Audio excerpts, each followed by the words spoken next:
तुम्ही एखाद्या हॉटेलमध्ये जेवायला गेलात तर राईस प्लेटचा खर्च किती येतो? 50 रुपये, फार तर 60 रुपये.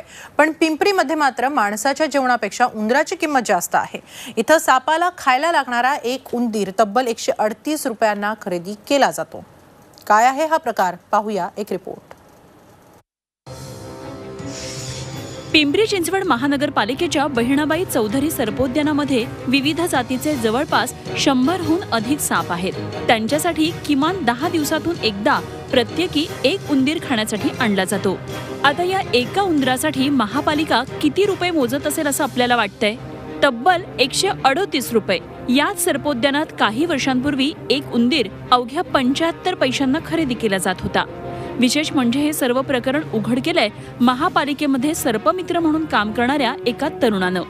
यासंबंधी चौकशी करण्याची मागणी त्यांनी केली आहे. दुसरीकडे महापालिका प्रशासनानं 138 रुपयांना एक उंदीर खरेदी केला जात असल्याचं मान्य केलंय, पण कॅमेरावर बोलायला ते तयार नाहीयेत. तर आयुक्त श्रावण हर्डीकर गुजरात दौऱ्यावर असल्यामुळे त्यांचं मत समोर आलं नाही. पण एकूणच प्रकरण पाहता तुमच्या आमच्या जेवणाला जो खर्च येतो त्यापेक्षा कितीतरी अधिक खर्च सापासाठी लागणाऱ्या उंदराला लागतोय हेही तितकंच खरं. कैलास पुरीसह bureau report, Zee media, Pimpri Chinchwad.